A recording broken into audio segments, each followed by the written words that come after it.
From the linear regression, we can define Gaussian process. Gaussian process is, I believe, a Bayesian extension of linear regression. So here, this is standard linear model. FWX is just inner product between x and our parameter w. But in practice, this linear model cannot predict output y exactly because of output y having some observation error epsilon. So in the Gaussian process, we assume that epsilon comes from a normal distribution or Gaussian distribution with mean 0 and some variance sigma square m. So consider a zero mean Gaussian prior with covariance matrix sigma p on weight w. Okay, so not only epsilon is just a normal distribution, but also this parameter has some prior distribution having normal distribution with mean 0 and covariance sigma p. Then we can define a learning process using Bayesian learning. So we basically can learn posterior distribution from the observations. So this is posterior distribution of our W parameter for given x and y data set. So from Bayesian rule, we have p y given x and w times pw over py given x. It comes from Bayesian rule. And this is just constants with respect to w. Even if you control w, this part never change. So we just need to consider this numerator part.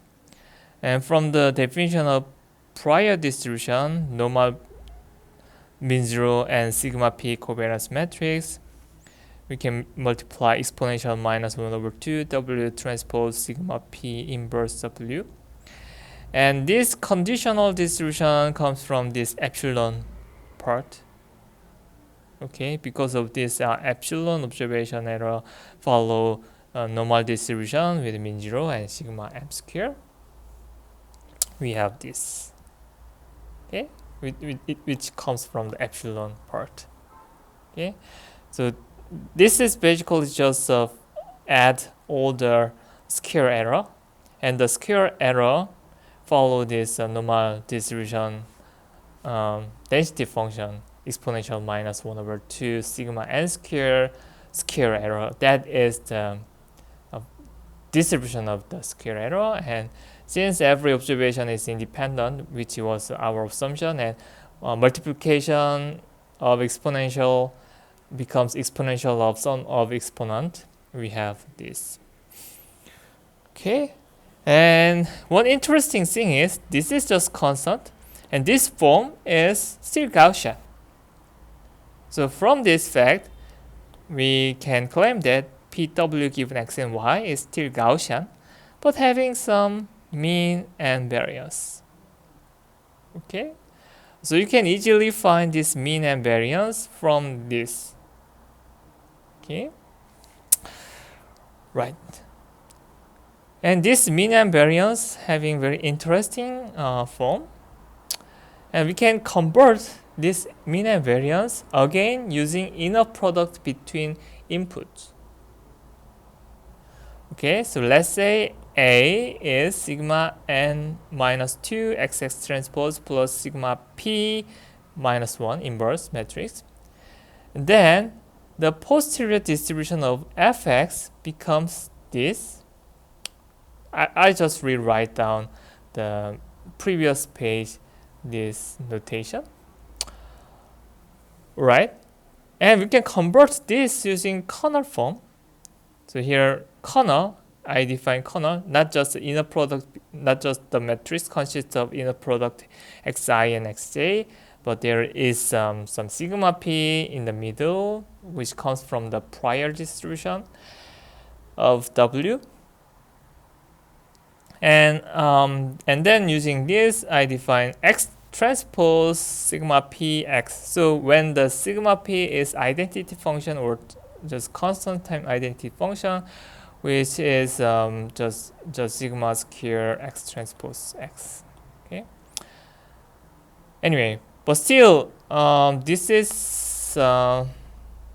symmetric matrix because sigma p is symmetric, and this is positive semi-definite because sigma p already is positive semi-definite, and x transpose x keep the positive semi-definite property.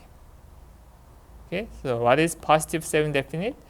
Positive semi-definite matrix A, if A is positive semi-definite, when you multiply any vector, right hand left hand side, that is always non-negative, then the matrix A is called positive semi-definite.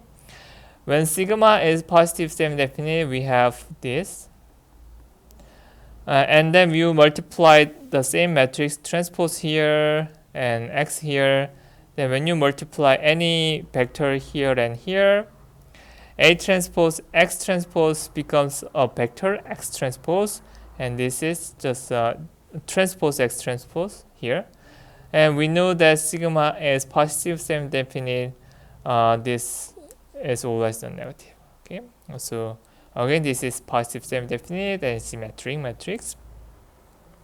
And when we have this property, when we have a positive semi-definite and symmetric, we can say this is Kernel matrix.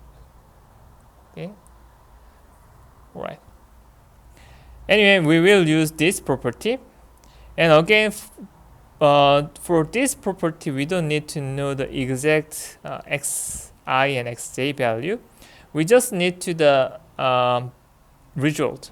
So to fill the I, j element of the Kernel matrix, we have to compute this. Okay, so when you compute this, we need to know xi and xj and all the sigma matrix. But imagine there is some other machines that can automatically compute this equation, and we can immediately know the value kij.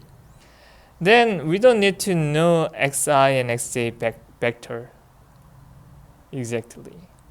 Okay, imagine there is some machine. So when you bring 2 point xi and xj, or if we just ask I, j query to this machine, and this machine can immediately tell us this equation outcome xi transpose sigma p xj, then we don't need to know xi and xj.